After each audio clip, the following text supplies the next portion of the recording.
오늘 본문의 말씀은 엘리사벳과 마리아의 찬양의 말씀입니다. 엘리사벳과 마리아의 공통점이 있습니다. 도저히 임신할 수 없는 사람들이었다라는 것입니다. 엘리사벳은 나이가 많아서 임신할 수 없는 여인이었습니다. 마리아도 처녀라서 임신할 수 없는 여인이었습니다. 그런데 하나님께서 역사하여 주셨습니다. 엘리사벳과 마리아가 임신하게 된 것입니다. 하나님의 역사는 불가능한 일을 가능케 하시는 일이 일어나게 되는 것입니다. 어제 본문에서 마리아는 천사로부터 아기 예수님이 잉태될 것이다 라는 이런 소식을 듣습니다. 마리아는 어떻게 내가 남자를 알지 못하는데 이러한 일이 있을 수 있습니까? 라고 물어보죠. 이때 천사는 엘리사벳을 예를 들어서 말씀해 주었습니다. 마리아는 말씀대로 내게 이루어지이다 라고 믿음으로 받아들였습니다. 천사가 떠나간 후에 마리아는 일어나서 엘리사벳의 집을 방문하게 됩니다.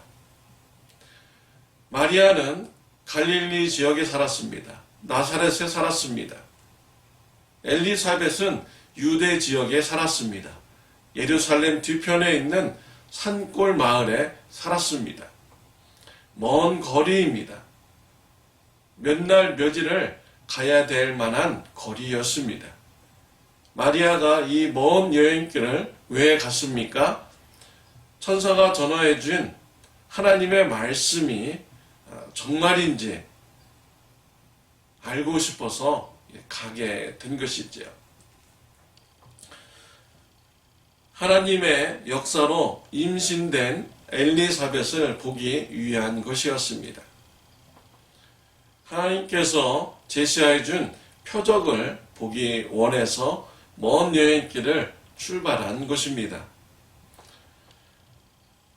마리아가 엘리야를 만나자 엘리사벳의 뱃속에 있는 아이가 뛰어놀게 됩니다.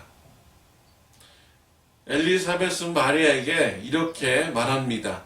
42절, 43절입니다. 큰 소리로 불러 이르되 여자 중에 네가 복이 있으며 내 태중의 아이도 복이 있도다. 내 주의 어머니가 내게 나오니 이 어찌된 일인가? 라고 하였습니다. 엘리사벳은 큰 소리로 말하였습니다. 큰 소리로 말하다 원어적 의미를 보니까 큰 소리로 반복해서 말했다라는 이런 뜻입니다. 큰 소리로 반복해서 말한 것은요, 네가 여자 중에서 복이 있다라는 것이죠. 정말 마리아는 여인 중에서 복받은 여인입니다. 아기 예수님 메시아를 탄생시키는 일에 쓰임받았기 때문이지요.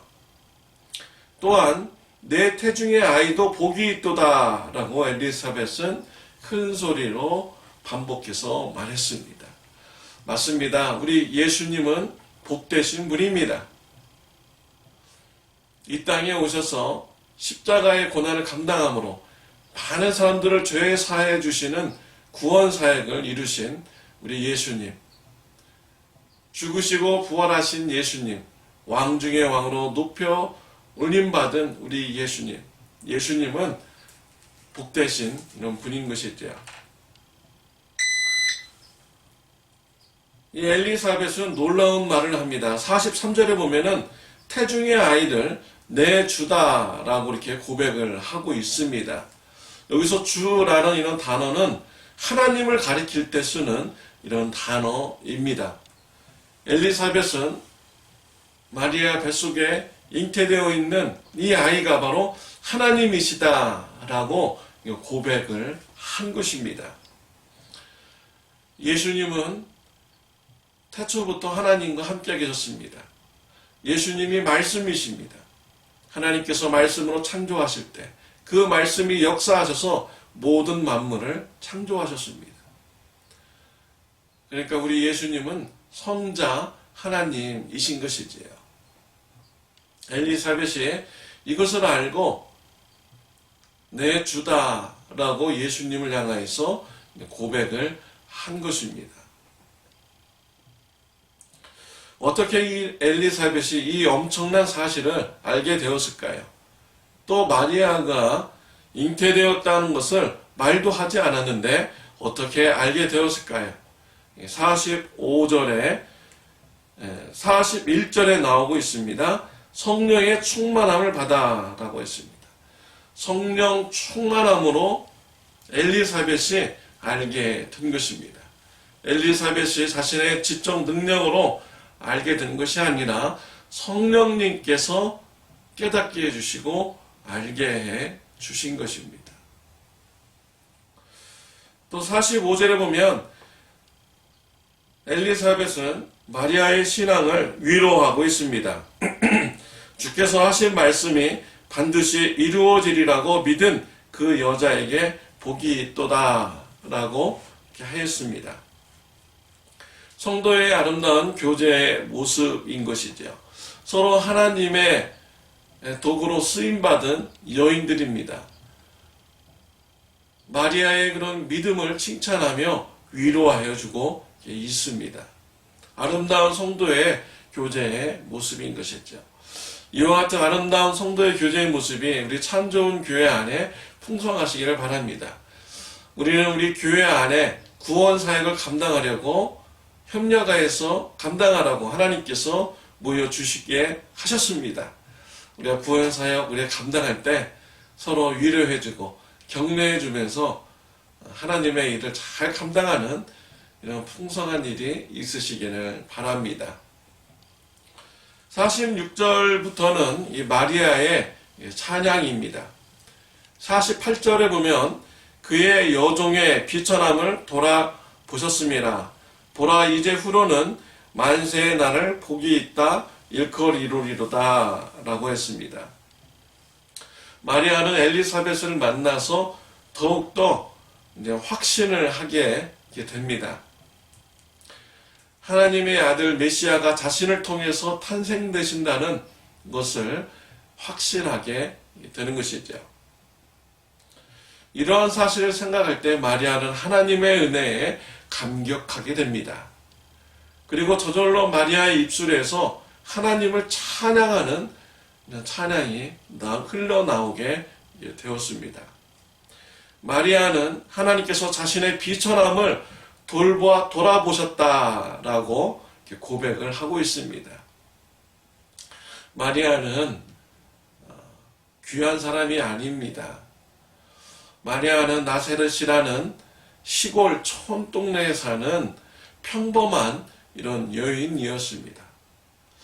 이런 여인이 메시아를 탄생시키는 일에 쓰임받았다는 것, 정말 놀라운 사실이고요. 감격스러운 이런 일인 것이죠.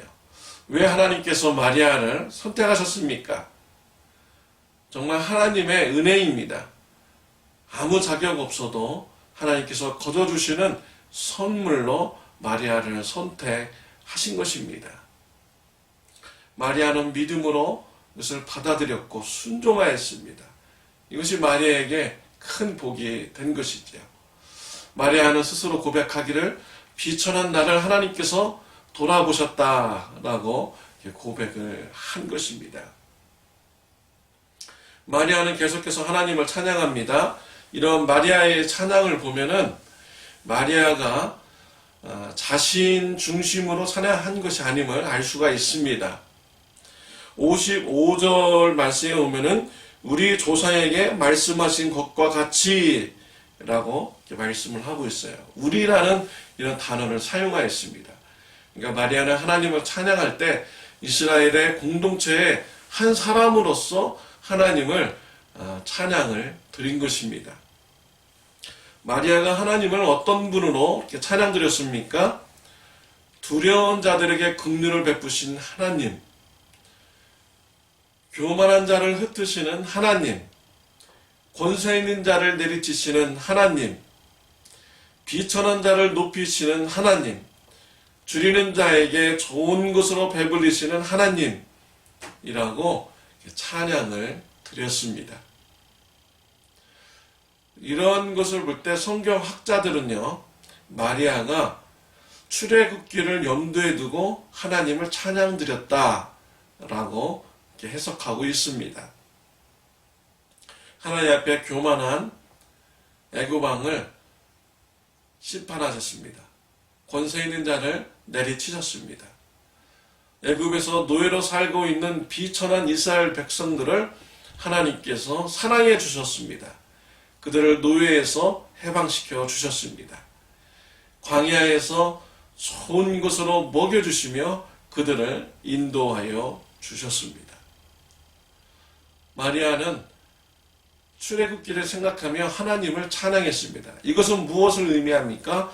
제2의 출애굽기가 메시아를 통해서 이루어진다라고 이렇게 고백드리며 찬양 드린 것입니다. 죄의 노예에서 메시아께서, 예수님께서 우리를 해방시켜 주신다라는 이런 기대, 소망으로 찬양을 드린 것이죠.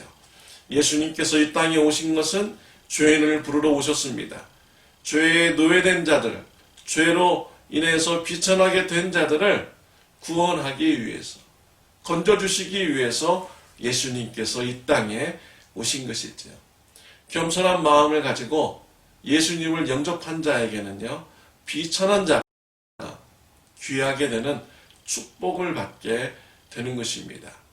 비천한 자가 복받게 되는 은혜가 임하게 되는 것이죠. 이런 좋으신 예수님을 찬양하는 저와 여러분들이 되시기를 바랍니다. 좋으신 예수님을 이웃들에게 전하는 저와 여러분들이 되시기를 바랍니다. 기도드리겠습니다. 하나님 아버지 감사합니다. 죄의 노예에서 우리를 해방시켜 주시기 위해서 오셨음을 감사드립니다. 이 예수님을 우리가 감사하며 찬양하는 신앙인이 되게 하여 주옵소서. 예수님을 전하는 자가 되게 하여 주옵소서. 예수님의 이름으로 기도드렸습니다. 아멘.